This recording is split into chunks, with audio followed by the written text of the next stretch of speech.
हाय friends, मी Swati. Life is Amy या YouTube चॅनलमध्ये तुम्हा सर्वांचं खूप खूप स्वागत करते. तर आज आपण आहे ना मस्त असे पॅटीज बनवले होते. वरून अगदी कुरकुरीत आणि खुसखुशीत आणि आतून सॉफ्ट असे आणि चवीला तर मात्र अप्रतिम झाले होते. तर हे असे पॅटीज तुम्हालासुद्धा घरच्या घरी कसे बनवायचे तर ते आज आपण या व्हिडिओमध्ये बघणार आहोत. कुकरमध्ये मी छान 4 बटाटे टाकून घेते आणि 5 शिट्ट्याने शिजवून घेते. आता एका साईडला मी मैदाच घेतलेला आहे, कारण प्रॉपर आपल्याला कुरकुरीत येण्यासाठी मी मैदा वापरलेला आहे. तुम्ही गव्हाचे सुद्धा बनवू शकतात. तर आपल्याला बाहेरची सारखीच टेस्ट हवी असेल तर तुम्ही मैदाच वापरा. तर मी ना चवीपुरतं मीठ टाकून घेतलं. 1 वाटी मैदा होता, तर एक कप डवना जो असतो ना, एक माप मी तेल टाकून घेतलं आणि व्यवस्थित अशा पद्धतीने मिक्स करून घेतलं. आता मी थोडं थोडं पाणी करून घट्टसर गोळा मळून घेणार आहे. जास्त पातळ पण नाही. बघू शकता मी आता व्यवस्थित पीठ मळून घेणार आहे अशा पद्धतीने थोडं थोडं पाणी टाकून. तर असा घट्टसर गोळा मळून ठेवते आणि 15 मिनटासाठी रेस्ट करायला ठेवून देणार आहे. तर छान असा आपला गोळा तयार झालेला आहे. पिठाचा डो तयार झालेला आहे. आता झाकण ठेवते आणि 15 मिनटासाठी साईडला ठेवून देते. तोपर्यंत मी चटणी दे ना, तर आलं लसूण हिरवी मिरची आणि ठेचा करून घेणार आहे. मी खलबत्त्यातच कुटून घेतला, त्याच्यानेच अप्रतिम अशी चवसुद्धा येते. आता जे बटाटे उकडले होते त्याची साल काढून घेणार आहे अशा पद्धतीने. तर अगदी सोप्या पद्धतीने तयार होतात, नक्कीच करून बघा. तर आता मी पॅन घेतला, पॅनमध्ये तेल टाकून घेतलं, जिरं टाकून घेतलं भरपूर सारं. जो ठेचा केला होता ना, तो ठेचासुद्धा टाकून घेते. अशा पद्धतीने व्यवस्थित परतून घेते. आता त्याच्यात आपण आहे ना थोडेफार मसाले टाकून घेणार आहोत. तर थोडासा मी ना चाट मसाला टाकून घेतला, थोडा पावभाजी मसालासुद्धा टाकून घेतला, कोथिंबीर टाकून घेतली, लाल तिखट टाकून घेतलं, हळद टाकून घेतलं आणि चाट मसाला टाकल्यामुळे ना खूप छान अप्रतिम अशी चव येते.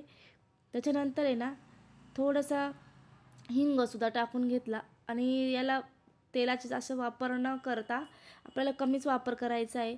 जे बटाटे होते ते बटाटे आपल्याला इथं मॅश करून घ्यायचेत अशा पद्धतीने आणि व्यवस्थित चटणी तयार करून घ्यायची. आणि वाटाणे ना मी आधी छान पद्धतीने ना वाटाणे पाण्यात उकळून घेतले होते मिठाच्या पाण्यात. आणि आता आपण आहे ना चवीपुरते मीठ टाकून घेतलेले आणि संदई मीठ आपलं जे काळं मीठ असतं ना, तर ते काळं मीठसुद्धा टाकलेले. त्याच्याने खूप छान अप्रतिम चव येते आणि पचनाला पण चांगलं असतं, म्हणून मी ते काळं मीठसुद्धा वापरलं. आता मी 2 चमचे गावरानी तूप घेतलं, त्याच्यात 1 चमचा आहे ना हे मैदा टाकून घेतला आणि त्याची छान अशी व्यवस्थित पेस्ट तयार करून घेणार आहे अशा पद्धतीने. बघू शकतात. तर मस्त अशी पेस्ट तयार करून घ्यायची आहे अशा पद्धतीने. व्हिडिओ स्किप न करता पहा, पूर्ण बघा. तुम्हीसुद्धा पहिल्याच प्रयत्नात खूप छान करशाल. तर आता आपण मस्त असा डोसुद्धा छान तयार झालेला आहे, मस्त तयार झालेला आहे. आता आपण त्याचे आहे ना 4 ते 5 गोळे तयार करून घेणार आहोत अशा पद्धतीने. तर अशा पद्धतीने मी मस्त 4 ते 5 गोळे करून घेतले आणि छान अशा पद्धतीने बारीक लाटून घेणार आहे. तर बघू शकता अशा पद्धतीने प्लेनच लाटून घेते आणि प्लेनच लाटावे लागतात. तर मस्त अशा पद्धतीने मी लाटून घेतले, बघू शकता व्हिडिओमध्ये. तर आता आपण एका प्लेटीला आहे ना खाली पीठ टाकून घेतो आणि असे म्हणजे आपल्याला ते चिटकू नये म्हणून याच्यासाठी पीठ टाकून घेतलं. अशा पद्धतीने मी 5 पोळ्या लाटून घेतल्या आहेत एकसारखेच. तर आता आपण एक पोळी पोळपाटावरती ठेवून घेऊया आणि ही जी पेस्ट तयार केली होती ना तुपाची आणि मैद्याची, ती पेस्ट आपल्याला पूर्णपणे लावून घ्यायची अशा पद्धतीने. तर व्हिडिओमध्ये बघू शकता तुम्ही.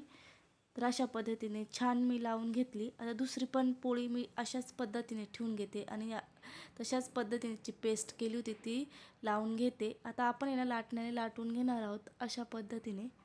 अगदी सोपी पद्धत आहे. आपण जास्तच फोड केली ना मग आपण चुकू शकतो. तर मी अगदी सोप्या पद्धतीने तुम्हाला दाखवते. तर नक्कीच तुम्हीसुद्धा एकदा अशा पद्धतीने प्रॅक्टिस करून बघा. तुम्ही कधीच बाहेरच्या आणणार नाहीत. तर व्हिडिओ अगदी सगळी माहिती आणि सांगितलेली आहे. तर आता आजूबाजूचे जे कडे असतात ना, ते आपल्याला चौकोनामध्ये कापून घ्यायचे. त्या आजूबाजूचे मी अशा पद्धतीने काढून घेतले. तर बघू शकता मी अशी आता चौकोन झाल्या, त्याच्या आपल्याला 4 पॅटीस होतील अशा पद्धतीने काप करून घेतलेले आहेत, बघू शकता. तर आता मी ना अशा पद्धतीने छोटे छोटे चटणी केली होती ती अशा पद्धतीने लावून घेते आणि पाणी घेतलं. पाण्याने असे अर्धी साईड आपल्याला पाण्याने पॅक करण्यासाठी पाणी लावून घ्यायचं आहे, बघू शकता व्हिडिओमध्ये. तर अशा पद्धतीने आपल्याला पूर्ण पॅक करून घ्यायचं आहे पॅटीस अशा पद्धतीने. तर अगदी सोपी रेसिपी आहे, नक्की असे आतमधून पॅक करायचा, लेअर छान येतात. तर बघू शकता अगदी जवळून मी तयार करून दाखवले. आता आपण तेल तापून घेऊया. तेल छान तापलेले. आता आपण आहे ना एक एक पॅटीस टाकून छान कमी गॅसवरती फ्राय करायचे आहेत. अगदी जवळून दाखवते. मस्त अशी आजची आपण रेसिपी खूप छान आणि माझ्या मुलांना तर खूपच आवडले. नक्कीच करून बघा तुम्ही सुद्धा. तर अगदी बघू शकता मस्त अशी लेअर सुटायला लागलेले आहेत. अगदी कुरकुरीत होतात आणि कमी गॅसवरती मस्त असे तळल्यामुळे ना छान असे आपले लेअर सुटलेले आहेत, बघू शकता. आतमध्ये अजिबात तेल जात नाही आणि गेलं ते नितरून जातं अशा पद्धतीने. तर तुम्हाला लेअर वगैरे मी दाखवते तर कसे झाले. तर बघू शकता अगदी कुरकुरीत आणि खुसखुशीत चवीला अप्रतिम झालेले होते. तर आता आपण बघू शकता. जर तुम्हाला माझे व्हिडिओ जर आवडले असतील ना, लाईक शेअर आणि सबस्क्राईब करायला विसरू नका. धन्यवाद.